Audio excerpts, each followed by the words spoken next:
আসসালামু আলাইকুম। আশা করি সবাই অনেক বেশি ভালো আছো।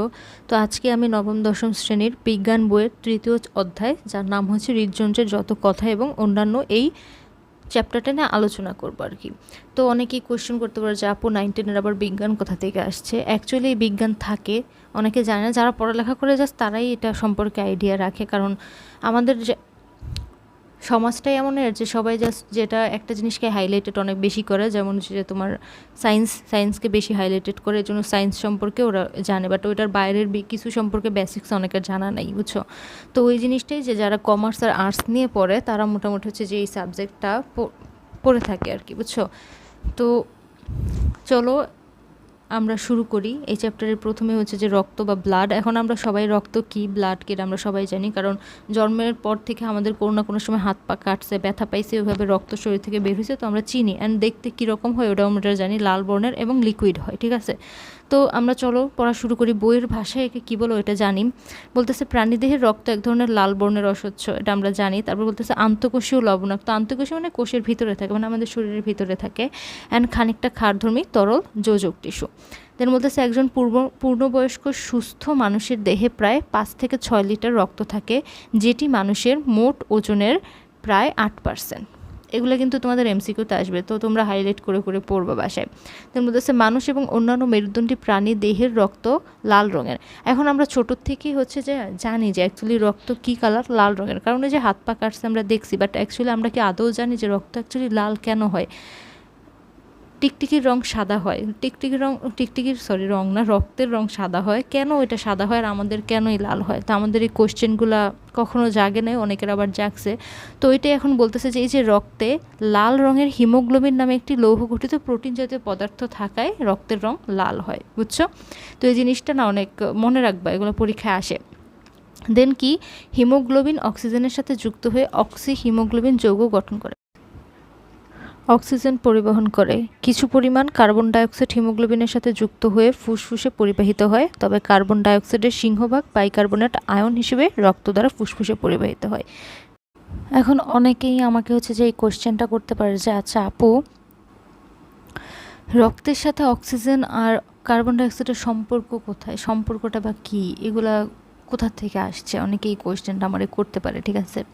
তো আসো আমরা একটু আমি একটা জিনিস তোমাকে বুঝাই যে অ্যাকচুয়ালি আমাদের শরীরে ধরো বিভিন্ন ধরনের কাজ হয়, শারীরিক কাজ হয়, যেমন আমরা ধরো শ্বাস নিই, ঠিক আছে। শ্বাস প্রশ্বাস যে আমরা শ্বাস নেই, ওই শ্বাসের মধ্যে আমরা জানি যে আমরা যখন শ্বাস গ্রহণ করি তখন হচ্ছে যে আমরা অক্সিজেন গ্রহণ করি শ্বাসের সাথে, এবং যখন আমরা নিঃশ্বাসটা ফালাই তখন হচ্ছে যে আমরা তার সাথে কার্বন ডাইঅক্সাইড গ্যাস বের করি। এখন কথা হচ্ছে না তোমাদের মনে, ওই যে অক্সিজেনটা আমরা গ্রহণ করতেছি, গ্রহণ করার পর যে আমরা কার্বন ডাইঅক্সাইডটা বের করতেছি, সাথে তো করতেছি, যে এই প্রক্রিয়াটা কীভাবে অ্যাকচুয়ালি, এই যে নাক দিয়ে আমরা অক্সিজেন গ্রহণ করি, অক্সিজেন গ্রহণ করার পর ওই অক্সিজেনটা যাইয়া ফুসফুসে যায়, ফুসফুসে যাওয়ার পরে ওইখান থেকে হচ্ছে যে আমাদের রক্তের সাথে মিশে তখন যোগ অক্সিজেন, এবং মিশে কি হয়, এখন রক্তের সাথে যে মিশে, রক্তে অক্সিজেন তো হইতে পারে না, তো রক্তের যে উপাদান আছে হিমোগ্লোবিন, ওই হিমোগ্লোবিনের সাথে মিশে আর কি অ্যাকচুয়ালি। তো ওই হিমের সাথে মিশার পরে হয় যে অক্সি হিমোগ্লোবিন হয়ে যায়, বুঝছো তো ওই জিনিসটা। তো অক্সি হিমোগ্লোবিন হওয়ার পরে কি হয়, ওইটা হচ্ছে যে এই অক্সি হিমোগ্লোবিন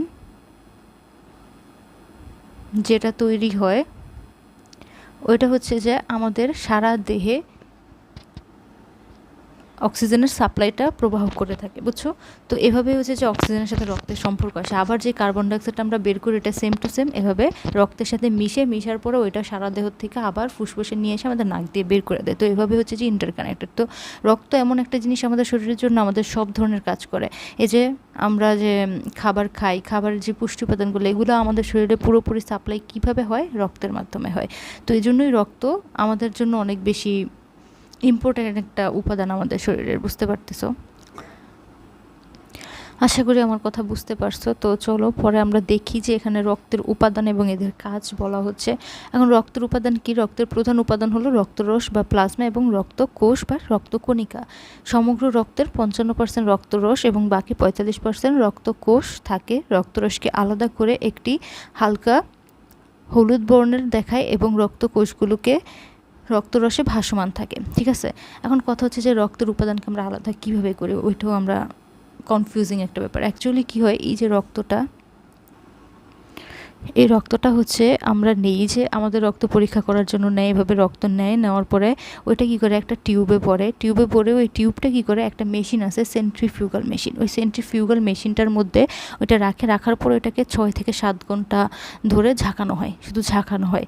ঝাঁকাইতে একটা সময় যায় 2টা পার্ট আলাদা হয়ে যায়। তখন পার্ট আলাদা হইলে এই যে ধরো এই যে টেস্ট টিউব, এই টেস্ট টিউবের মধ্যে যখন রক্তটা রেখে যখন ওই মেশিনটাতে রাখা হয়, যখন আলাদা হয়, তখন দেখা যায় নিচের মধ্যে কী হইতেছে, রক্ত কণিকাগুলো, যে রক্তের যে উপাদানগুলো আছে রক্ত কণিকাগুলো নিচে জমে এবং এতটুক বাকি পানি জমে বা রক্ত রসগুলো জমে। অ্যান্ড যখন পরীক্ষা করা হয় তখন দেখা যায় যে এই যে রক্ত রসটার পরিমাণ হচ্ছে তোমার, যে রক্ত রসটা পরিমাণে বেশি থাকে এবং এই যে রক্তকণিকা এটা হচ্ছে পরিমাণে কম থাকে। তো এখানে থাকে হচ্ছে 55 ভাগ 100 ভাগের, এখানে থাকে 45 ভাগ, ঠিক আছে। এবং এই যে উপরে রক্তরসগুলো আছে, এই রক্তরসগুলা দেখতে হচ্ছে যে ঈষৎ হলদে বর্ণের হয়, ঠিক আছে। আর এই যে রক্তকণিকা এটা তো লাল বর্ণের হয়।